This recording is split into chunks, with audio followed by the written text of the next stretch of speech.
नमस्कार दोस्तों, स्वागत है आपका वनडे एग्जाम सेंटर में।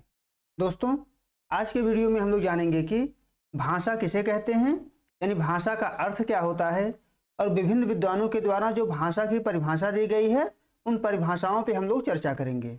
चलिए वीडियो शुरू करते हैं और सबसे पहले जानते हैं भाषा किसे कहते हैं, यानी भाषा का अर्थ क्या होता है। भाषा शब्द की उत्पत्ति संस्कृत के भाष धातु से हुई है, यानी संस्कृत का जो भाष धातु है इसी से भाषा शब्द बना हुआ है। इसका अर्थ होता है बोलना या कहना, यानी भाषा का अर्थ हो गया जिसे बोला या कहा जाए, जिसको हम बोल रहे हैं, जिसको हम कह रहे हैं, उसी को संस्कृत में भाषा कहा गया है। संस्कृत में कहा गया है भाष व्यक्तायाम वाच, यानी जो व्यक्त वाणी है हमारी वही क्या है, भाषा है। जो हम अपने मुख के द्वारा अभिव्यक्त कर रहे हैं वही भाषा कहलाती है। आगे संस्कृत में कहा गया है कि भाष्यते व्यक्तवाग रूपेण अभिव्यज्यते इति भाषा, अर्थात भाषा उसे कहते हैं जो व्यक्त वाणी के रूप में अभिव्यक्त की जाती है, यानी हमारे वाणी के माध्यम से जो भी चीजें अभिव्यक्त हो रही हैं उसी को भाषा कहा जाता है। व्यक्त वाणी के माध्यम से भाव विचारों को व्यक्त करना ही भाषा है, यानी हम अपने मुख के माध्यम से जिन भावों को, जिन विचारों को अभिव्यक्ति प्रदान कर रहे हैं उसी को भाषा के रूप में जाना जाता है। आगे बढ़ते हैं और देख लेते हैं कि भाषा की परिभाषा विभिन्न विद्वानों के अनुसार किस प्रकार से दिया गया है। एक एक करके इसको हम लोग देख लेते हैं। पहला नाम है कामता प्रसाद गुरु। कामता प्रसाद गुरु ने कहा है भाषा वह साधन है जिसके द्वारा मनुष्य अपने विचार दूसरों पर भली भांति प्रकट कर सकता है और दूसरों के विचार आप स्पष्टतया समझ सकते हैं। यानी कामता प्रसाद गुरु ने भाषा को एक प्रकार का साधन माना है और यह साधन जो है विचारों के आदान प्रदान करने में सहायता पहुंचाता है, यानी भाषा के माध्यम से हम दूसरे का विचार समझ सकते हैं और अपने विचार को दूसरों के माध्यम से समझा सकते हैं, यानी भाषा एक प्रकार का साधन है। आगे बढ़ते हैं, दूसरा परिभाषा देखते हैं। दूसरा परिभाषा है डॉक्टर श्याम सुंदर दास की, और श्याम सुंदर दास कहते हैं कि मनुष्य और मनुष्य के बीच वस्तुओं के विषय में अपनी इच्छा और मत का आदान प्रदान करने के लिए व्यक्त ध्वनि संकेतों का जो व्यवहार होता है उसे भाषा कहते हैं। यानी इनके अनुसार भाषा जो है मनुष्य और मनुष्य के बीच प्रयोग किया जाता है और अपनी इच्छा और मत का इसके माध्यम से आदान प्रदान किया जाता है, और आदान प्रदान करने के लिए कुछ ध्वनि संकेतों का सहारा लिया जाता है और इन्हीं ध्वनि संकेतों को भाषा के नाम से जाना जाता है। ये डॉक्टर श्याम सुंदर दास का कहना है। आगे बढ़ते हैं और देख लेते हैं कि बाबूराम सक्सेना भाषा के संदर्भ में क्या कहते हैं।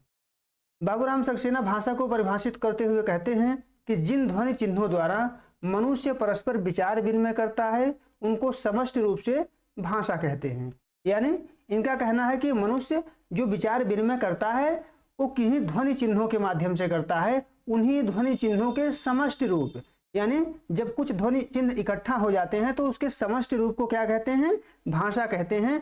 यानी भाषा ध्वनि चिन्हों का एक प्रकार से समूह है। ये बाबूराम सक्सेना का कहना है, जिसके माध्यम से हम अपने विचार का विनिमय करते हैं, अपने विचारों का आदान प्रदान करते हैं, अपनी बातें को दूसरे तक पहुंचाते हैं और दूसरे की बातों को समझ पाते हैं। आगे बढ़ते हैं, अगला परिभाषा है डॉक्टर भोलानाथ तिवारी की। डॉक्टर भोलानाथ तिवारी ने कहा है कि भाषा निश्चित प्रयत्न के फलस्वरूप मनुष्य के मुख के से निस्तृत वह सार्थक ध्वनि समष्टि है जिसका विश्लेषण और अध्ययन हो सके। यानी भोलानाथ तिवारी का मानना है कि भाषा क्या है, निश्चित प्रयत्न के फलस्वरूप जो मनुष्य के मुख से ध्वनियां निकलती हैं उन्हीं के समूह को भाषा कहा जाता है। यानी भाषा अनायास मुख से नहीं निकलता है, वह निश्चित प्रयत्न के फलस्वरूप निकलता है और स्वार्थक ध्वनियों का समूह होता है। ऐसा नहीं हमारे मुंह से कुछ भी निकल रहा है तो हम उसे भाषा कहेंगे। भाषा क्या है, सार्थक ध्वनियों का समूह है जिसका कोई ना कोई अर्थ होता है और उसका विश्लेषण किया जा सके और उसका अध्ययन किया जा सके, तभी हम उसको भाषा के नाम से जानेंगे। ये डॉक्टर भोलानाथ तिवारी का कहना है।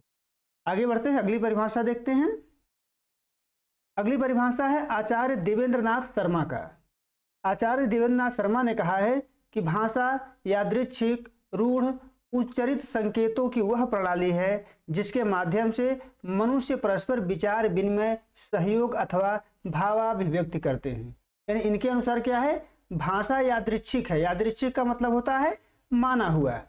जैसे आम को हमने आम मान लिया है, आम जो हम पेड़ देखते हैं और आम जो शब्द है इसमें कोई प्रत्यक्ष संबंध नहीं है, हमने आम के पेड़ को मान लिया है कि हम इसको आम कहेंगे। यानी भाषा क्या है, यादृच्छिक है, रूढ़ है। उसका अर्थ क्या हो गया है, रूढ़ हो गया है। यादृच्छिक और रूढ़ उच्चरित संकेतों की वह प्रणाली है जिसके माध्यम से मनुष्य क्या करता है, परस्पर विचार विनिमय करता है और सहयोग करता है।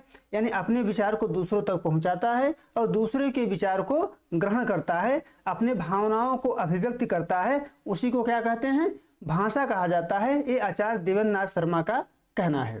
दोस्तों यहाँ पर जितना भी परिभाषा दिया गया है सभी परिभाषाओं को आपको याद रखना है। आपसे परीक्षा में पूछा जा सकता है कि भाषा किसे कहते हैं, इसको परिभाषित कीजिए, तो ये परिभाषा आपके काम आएंगे। अगर आपके यहाँ बहुविकल्पी पेपर हो रहा है तो एक एक परिभाषा आपसे विकल्पों के रूप में पूछा जा सकता है कि यह किसके द्वारा कहा गया है। अगली परिभाषा स्वीट महोदय की है और स्वीट ने कहा है कि ध्वन्यात्मक शब्दों द्वारा विचारों को प्रकट करना ही भाषा है। यानी जो ध्वन्यात्मक शब्द है, ध्वन्यात्मक शब्द माने शब्द किससे बनते हैं, ध्वनियों के समूह से बनते हैं। कई ध्वनियां मिलकर के शब्दों का निर्माण करती हैं, तो ध्वन्यात्मक शब्दों द्वारा विचारों को प्रकट करना है क्या कहलाता है, भाषा कहलाता है। इस स्वीट महोदय का कहना है।